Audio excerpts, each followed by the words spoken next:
Bailey. We've had Remember the Titans, A League of Their Own, Rocky. The list of epic sports movies goes on and on. But are you ready to hear of the greatest and most disastrous sports story that's never been told? I have never been more ready, Madison. Welcome back. Welcome back.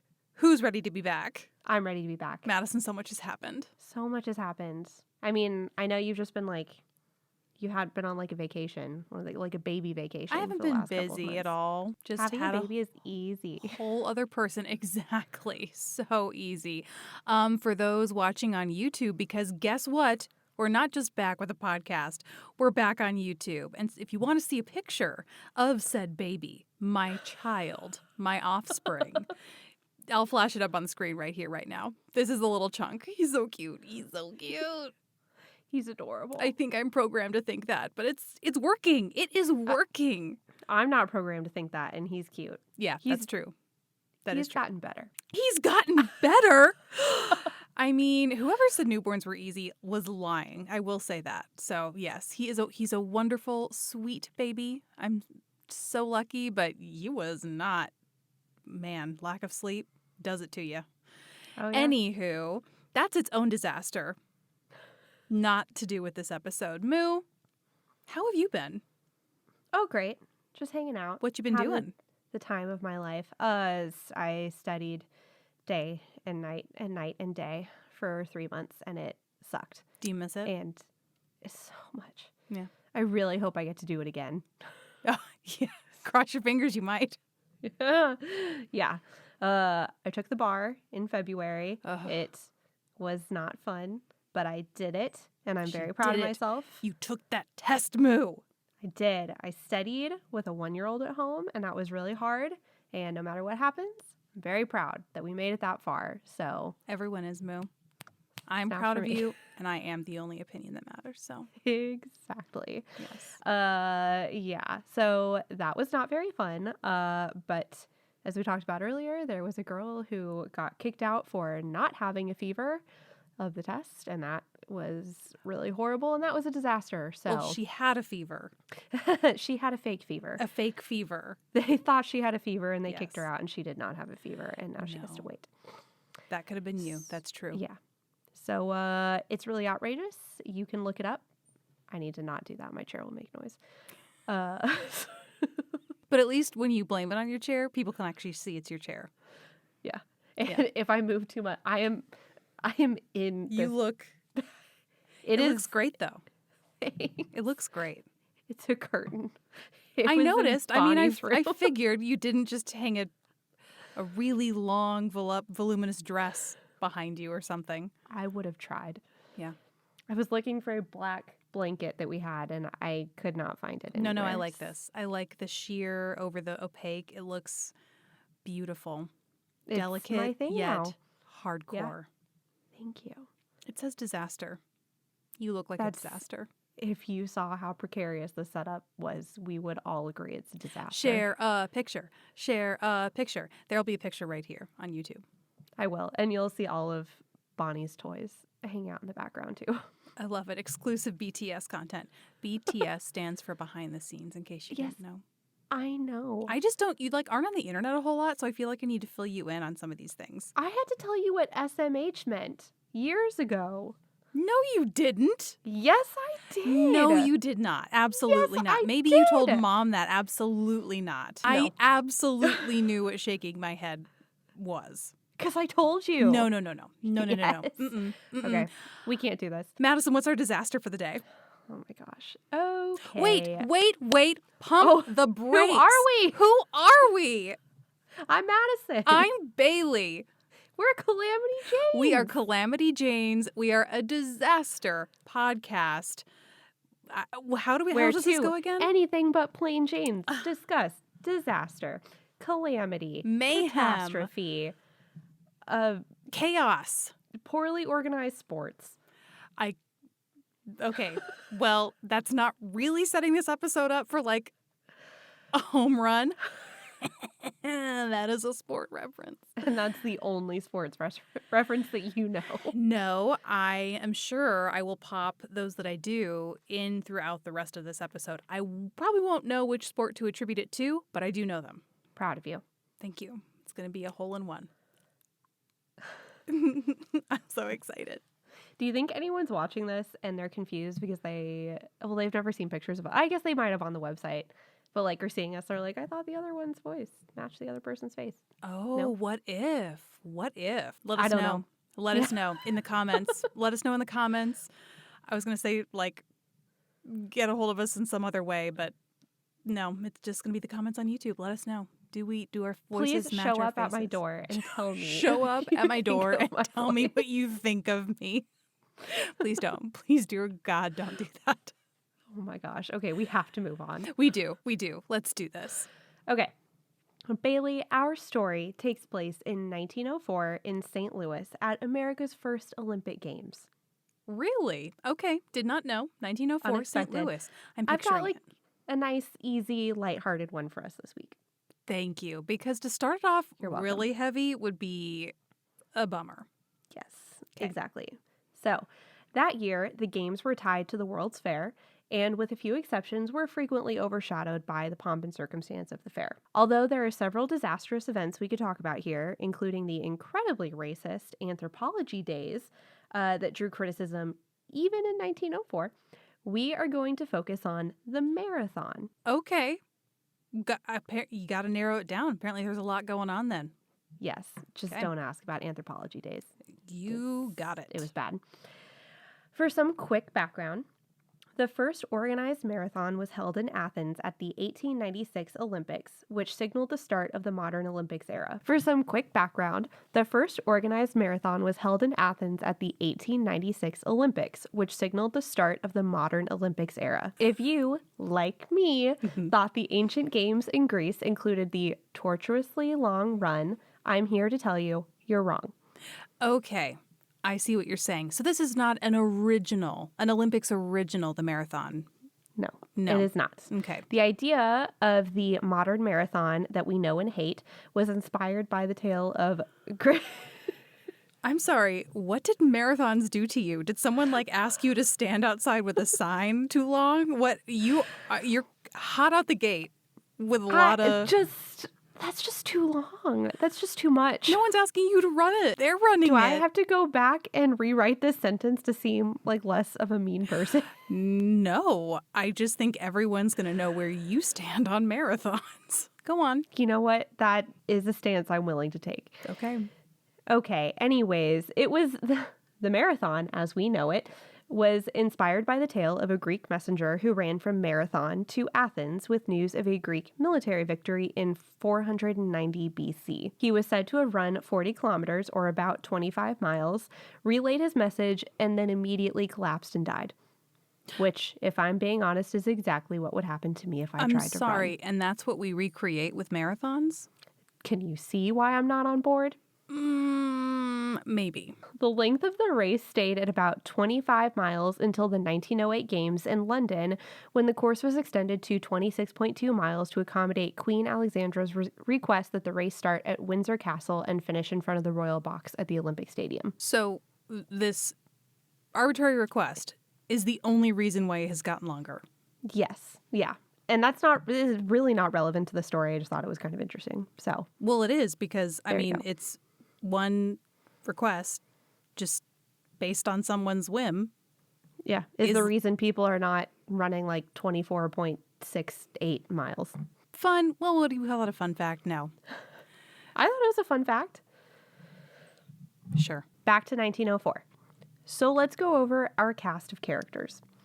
First, a few of the runners had either won or placed at the Boston Marathon or in previous Olympic marathons, so they knew what they were getting into. However, the rest of the competitors were either middle distance runners or honestly just oddities, as the Smithsonian article calls them.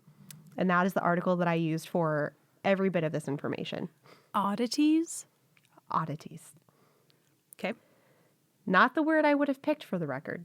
No, not. That I wouldn't sounds- say it has particularly flattering connotations. Sounds very exclusionary. Yeah. Not really on board with it. But No. It is a relatively accurate sentiment, given what I'm about to tell you. Or celebratory, for that matter. Yeah. Good for you, yeah, duck. There were 5 American marathoners among the favorite. Another American, Fred Lors, only ran at night because of his job and earned his place in the race by placing in a special 5-mile race sponsored by the Amateur Athletic Union, which does not seem indicative of one's ability to run a marathon. Also, this just seems very, like, cobbled together.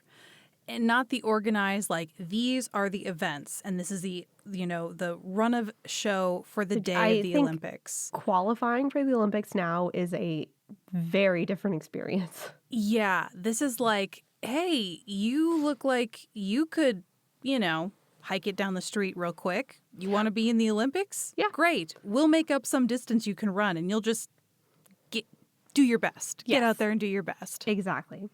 Next, there were 10 Greek runners who had never run a marathon before. 2, I think this is the correct way to say this, Suwana tribe members who arrived barefoot, and 1 Cuban man who, upon his arrival in New Orleans, gambled every cent of his money away in a dice game and had to hitchhike to St. Louis for the games. But he was supposed to be in the Olympics. He was supposed to be there, yes, but he, crowdsourced he raised money to send him to the United States for this race, got to New Orleans, and immediately lost all of it. Well, I was going to say, what if his story started in New Orleans? Like, wasn't even a runner, but he was like, gosh, I need to make this money back. Guess I'll go run in the Olympics. Yeah. That's a bad plan. Not if you're a great runner. Yeah, I guess that's true. No.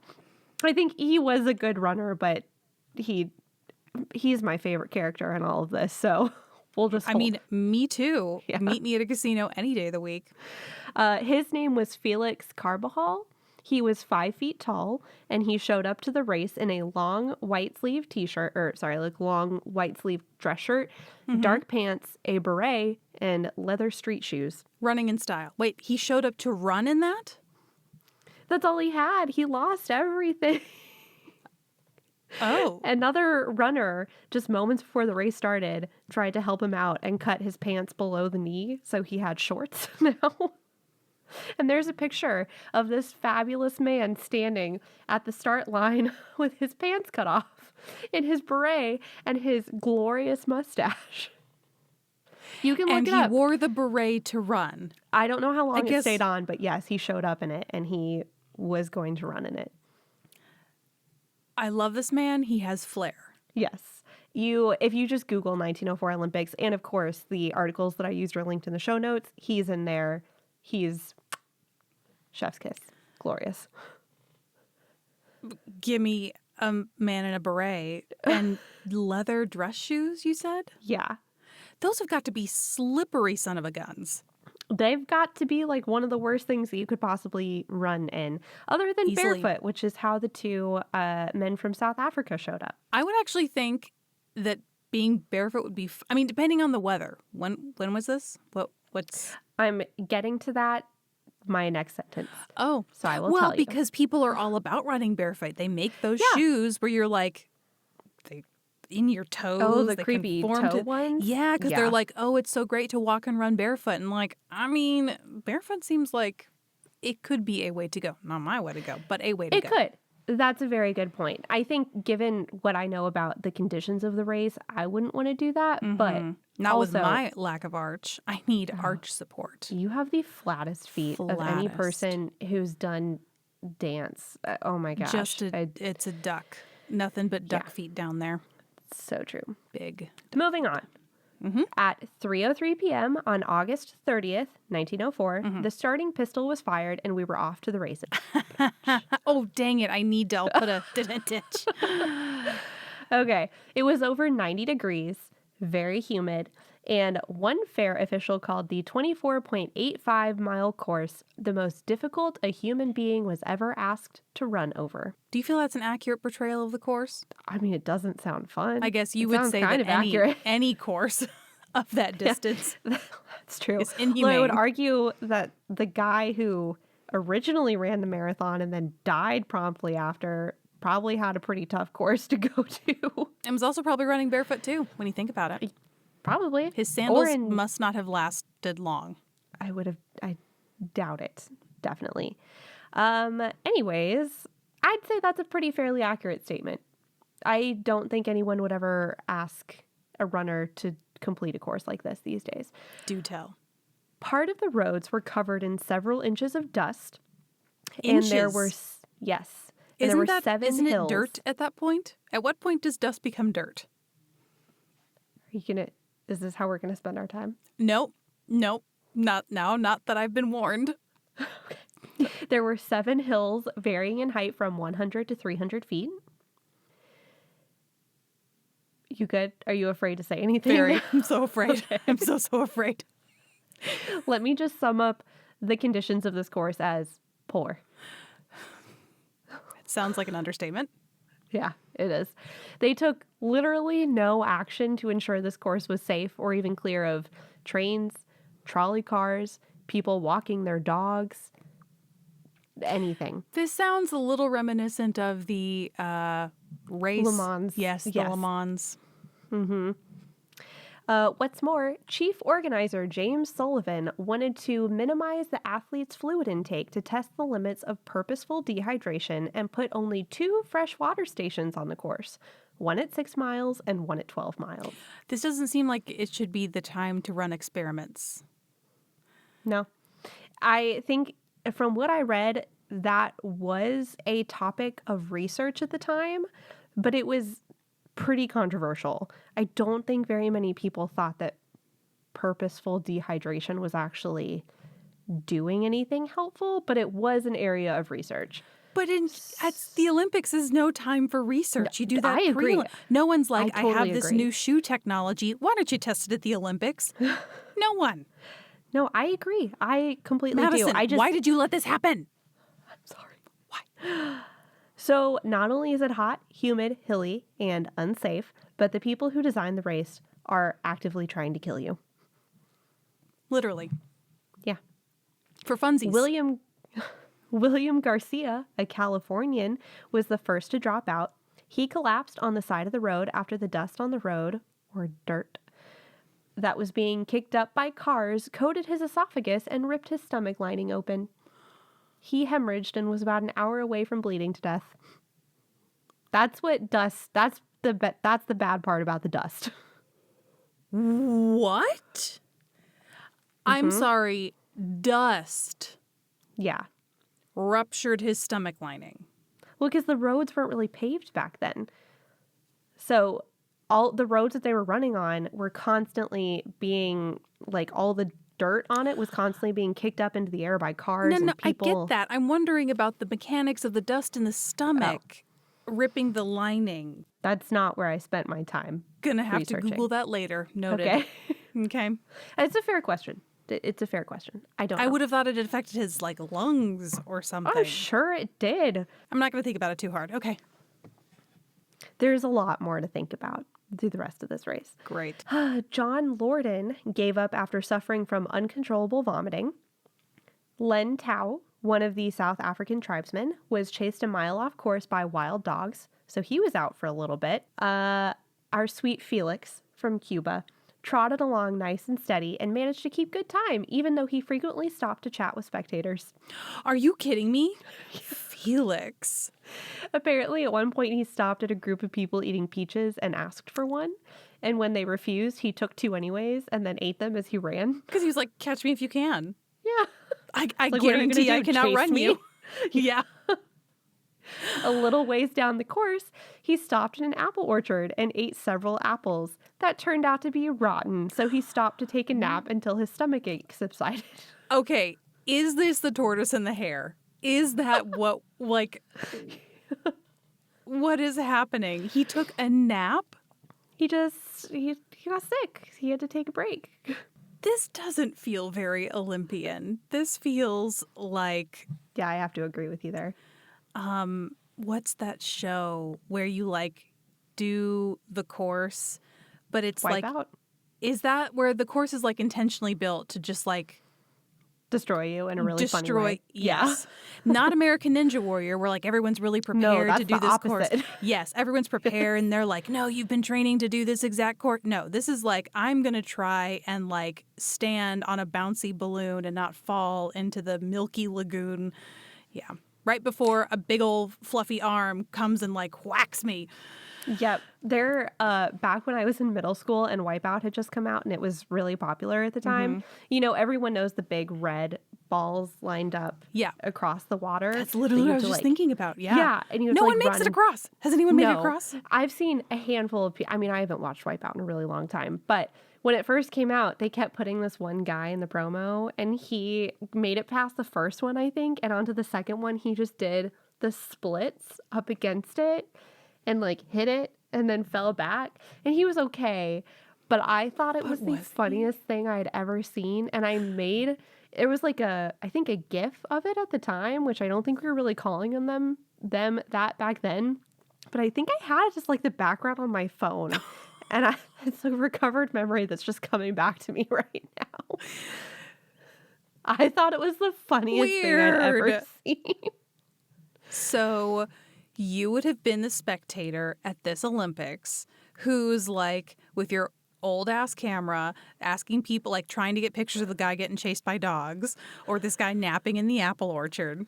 You'd be the spectator who's like, hold up, guys. I need to put this in my locket so I never forget it. Well, when you put it like that. Just trying to bring it back to the story, Moo. Anyways, Sam Malore, I think, or Mayor, took the lead and after experiencing severe cramping, slowed to a stop and dropped out. Lors ditched the race at mile 9 after suffering cramping, hopping into a car and waving to spectators and fellow competitors as he passed by. Way to flex. Yep. Bye. Oh, this is a good one. Thomas Hicks, an experienced American favorite, was under the care of a 2-man support crew. At the 10-mile mark, he begged for water, but they refused and instead sponged his mouth with warm distilled water. Sponged? Sponged. With only 7 miles to go, his crew fed him a combination of strychnine and egg whites.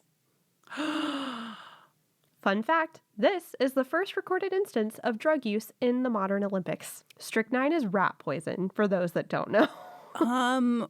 And why? Well, like, what effect does it have on humans? Were they like, this'll jack you up? In small doses, it was used as a stimulant.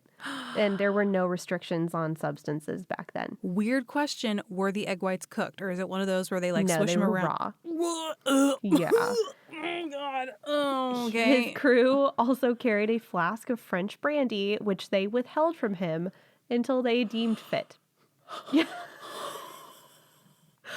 That'd make me finish a race. There's a margarita at the finish line. No, not even that. Not even that could help me make it through a marathon. No. Okay, so back to Lors, who had hopped in the car earlier. He had a change of heart after his cramps subsided and his car broke down, and he rejoined the race after driving 11 miles. Wait, he hopped back in, not where he exited the race. No. What he drove 11 kind miles. of circus is this? One of Hicks' crew members saw him rejoin and ordered him out of the race, but Lors brushed him off and finished with a time of just under 3 hours. And he drove. I know. If you're cheating with a car in a marathon, I really hope that your time would be a lot better. Yes, a lot better. He crossed the finish line and the crowd chanted, "An American won!" before Alice Roosevelt placed a wreath on his head. Just as she was placing the gold medal on his neck, someone shouted, "Stop! He's an imposter!" or something along those lines, like movie style, and the cheers turned to boos as he smiled and claimed he was actually never going to accept the honor, and he only finished as a joke. He was disqualified, and he sucks. So... And here's the thing. Is there any way to verify any of this? Like, is all this happening literally real time? Woo, woo, woo. And then all it took was someone to yell, "He's an imposter." And the crowd immediately turned on him. Like, all of this is just so unofficial. I know. Well, I think I only read a handful of articles, but because after I read like 2 or 3, they're they're all exactly the same information. Yeah. So this is what I got from it. But I did see the word imposter somewhere, and I loved that. I thought that was amazing, that he was called an imposter. And I also loved that Alice Roosevelt, the incredible woman that she was the person who was placing the wreath on his head. Right. Like another bizarre detail to this tale. Exactly. So he sucks, and that's his legacy. Can we get back to our friend who was taking a nap in the apple orchard? Well, I mean, sorry if you weren't going there. No, I don't have any more information. I mean, I can tell you, give me a sec. Okay. Back to our poor Thomas Hicks, who was ingesting rat poison and egg whites. And deprived of brandy. Yes. He was now a pale gray and barely on his feet after being dehydrated and fed rat poison. But when he heard that Lors was outed as an imposter, he perked up a bit and kept on going. He got another dose of poison and egg whites and was allowed to wash it down with French brandy. He powered through the last 2 miles like a machine, dead in the eyes and unwavering. Oh my God. He began hallucinating, begged to lie down, and swallowed 2 more egg whites. Oh my God. What is it with the egg whites? What is it with the egg whites? He lost 8 pounds during the race. His trainer that was humanly. I guess it's 90 degrees. It's 90 degrees? I forgot. It is 90 degrees. It's so bad. And humid. Yeah. He sweated 8 pounds out. Yeah. His trainers carried him over the finish line, and he was declared the winner with a time of 3 hours, 28 minutes, and 53 seconds, which, good for him, but, like, at what cost? You know, they say that the viewership of the Olympics is declining. Has anyone considered pitching this? I'd watch this. I would watch it. I would watch. I read somewhere that time is 30 minutes slower than, like, the slowest time that wins the Olympics now. I cannot get over how just disorganized. I mean, it is like perfectly random people got up that morning and just decided, I'm going to run a marathon.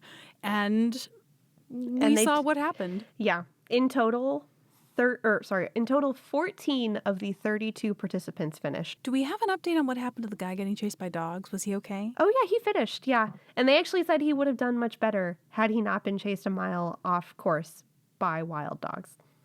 Did they? Did officials say that? Did experts say that? Was that a hard-won scientific conclusion? Yeah. Interesting. They anticipated the 2 men from South Africa to do much better than they did. And they said, he would have gotten it if it weren't for those dogs.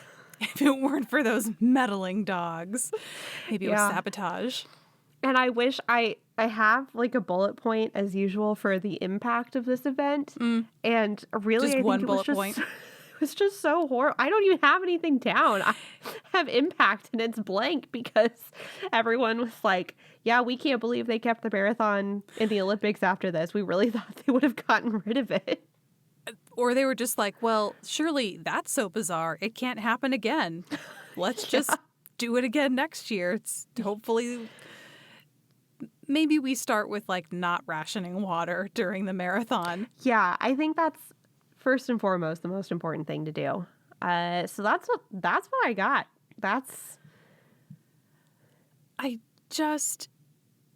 Wait, did we get back to our Cuban friend? I can tell you where he finished. Let me tell you where important. It's not important. I really liked his story. You know, it's a real riches to rags to riches, potentially. Hang on, I'm looking at... Oh, yeah, he did. They have him under a different name on Wikipedia. He finished 4th with an unknown time. I could see that. Yeah. I could see that. After the first 3, it says time unknown. But I don't know if that's because they only, like, awarded gold, silver, and bronze, and then after that it didn't matter, or... The way this went, I bet the first 3 came in, and then they literally just, once they were awarded, they packed up and went home. They were like, well, The others didn't win, so I guess let's just like, who cares? Let's nothing to see here. Let's all go. Yeah. And they're just like running like, did I make it? Did I make it? And it's crickets at the end. Yeah. Yeah. What a bizarre tale you have told us today, Moo. I appreciate it. And I'm telling you, whoever on the Olympics committee is listening to me, you need to do this. I didn't get to watch hardly any of the Winter Olympics, so I watched a fair amount. Summer. It was pretty good.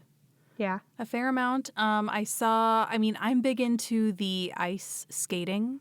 Oh, you and me both. Pairs, singles, snowboarding. I did not realize there were so many skiing and snowboarding events with the tricks, and the half pipe was pretty great. Like that a lot. Have you seen? It's like I was there. I know.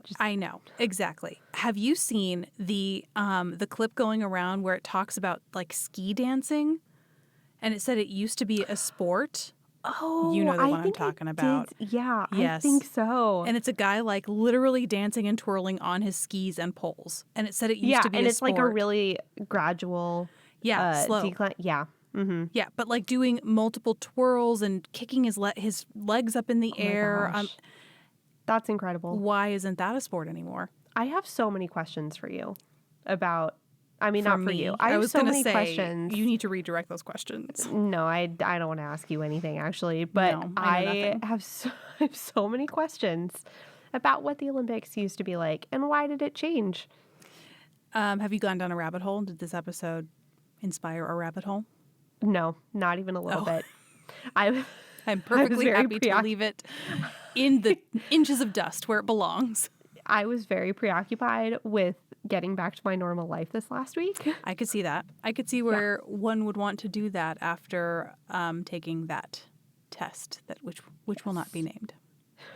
Thank you. Mm-hmm. Yes, but there will be more rabbit holes to be explored. I am so excited.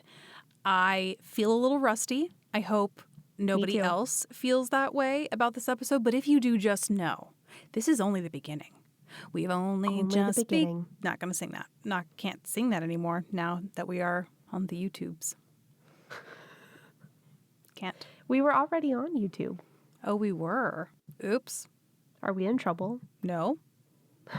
No. Nobody's coming after us. What? No. Okay. No.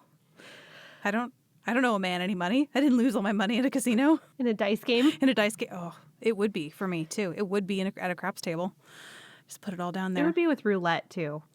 But my real current favorite is craps. Anywho, Moo, I so enjoyed this episode and it feels good to be back. I hope it feels good for all of y'all that we are back. Moo, how do you feel? Amazing. Incredible. Happy to be here. Incredible. I love it. I love it. Look forward to new episodes, one every week. And we'll see you finally, and you'll hear us next week.